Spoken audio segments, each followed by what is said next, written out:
Welcome to Scary Stories, the channel that tells you scary stories.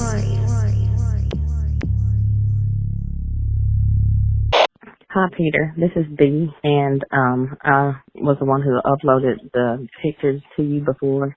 And on the pictures that I sent before, I had not drawn any arrows or anything like that showing what I was telling you was Dogman. But I will send you more pictures so that you can actually see. I'll put arrows and stuff on them so you'll know exactly what I'm looking at and what I'm seeing. Outside of just taking the pictures and seeing these, having an encounter with the Dogman, I have actually had an encounter where it's been a few years ago. I was, I guess to begin my story, the better way to tell it is that I had known about Dogman creatures and Bigfoot and all that kind of stuff way before watching your videos. I'd been watching Vic Condip's videos, Britton Sawin, Kirk Stokes, and Scott Carpenter, and so I knew about these creatures. I live in Alabama, North Alabama to be exact, and the area that I took the pictures is in North Alabama, as I said before. Outside of my parents' house, there's a wooded area. It's surrounded by a cotton field, and there's houses in that neighborhood. But where I come into the neighborhood and I park next to a tree at my parents' house. I had pulled up one night, and when I pulled up next to the curb, and this has been probably 2013, 2014, pulled up next to the curb to park as I usually do, and it was at night, so it was dark, and my car was facing the woods. There's a pathway into the woods, like a clearing, like before you go directly into the woods, like surrounded by large bushes and trees. And when I pulled up next to the curb, I didn't get out of the car right away. I still had the headlights on. I hadn't turned it off yet. I don't know if I was messing with my phone or if I was just gathering my stuff out of the car before I actually got out. But before I got out of the car, I was just sitting there, and then just like I said before, I was facing the woods, so I was looking straight ahead. And so as I was looking straight ahead, I looked straight ahead, and what I saw was something standing on two legs, standing straight up, which was, at that point, it wasn't something new to me. I already knew what the Dogman creatures were from listening to these stories online and on YouTube. I already knew what it was. I just thought that I'd never have an encounter and see one for myself.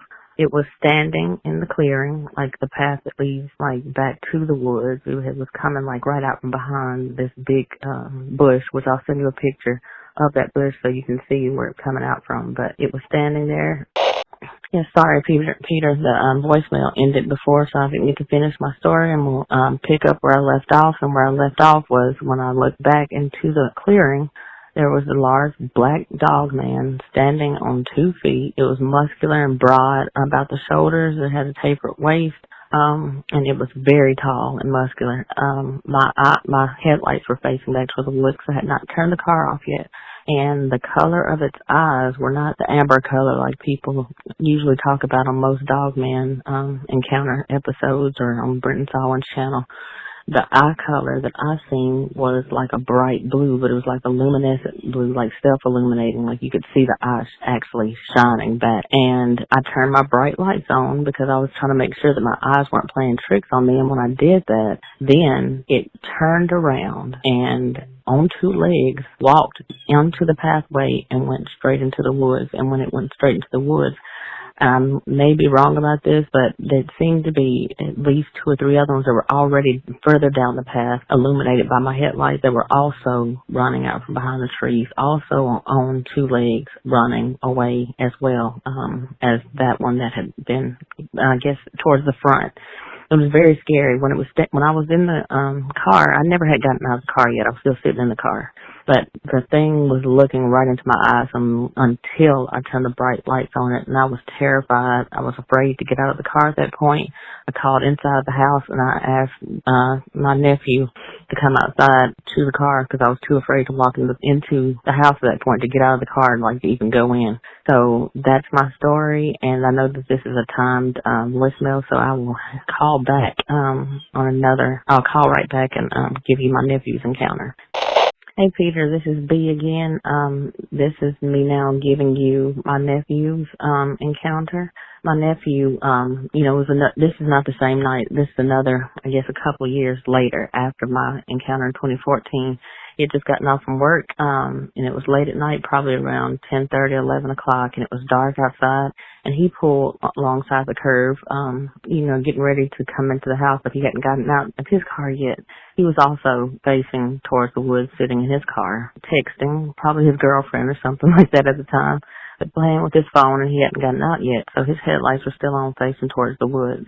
When he was sitting there, I guess after a few minutes, he got actually tired of, I don't know if he got tired of it. After he was sitting there after a few minutes, he looked up, and he told me when he looked up, from texting on his phone, he looked up and he seen a tall black Dogman standing there on 2 feet, which was looking at him. He was afraid, and so being afraid of what he saw, he turned on his headlights because he felt fearful and thought that if he turned the headlights on, maybe it would scare it away. So when he turned his bright lights on, before he turned he turned the bright lights on, and after he turned on his bright lights, it went down on all fours and ran into the woods. He said it was jet black in color. It was very tall. He said that the encounter he had, the Dogman that he's seen, had jet black eyes.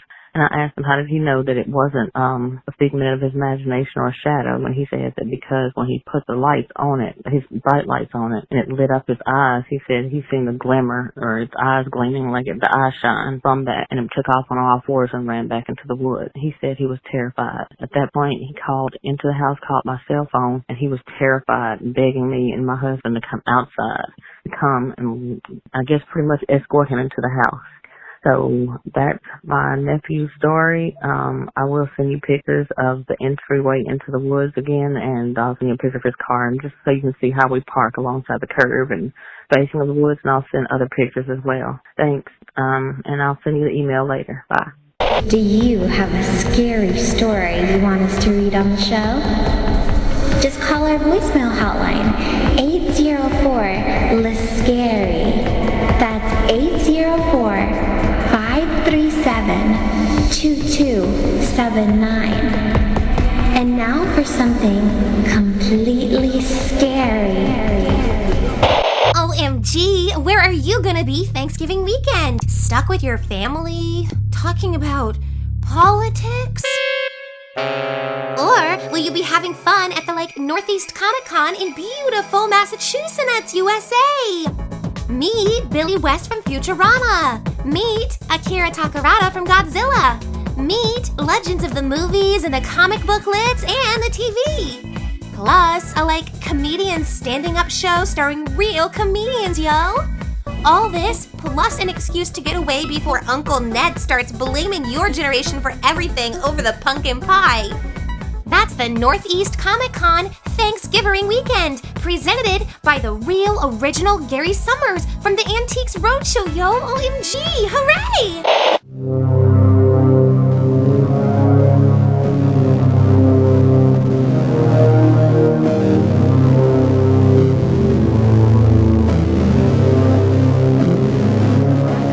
Come back for more scary stories.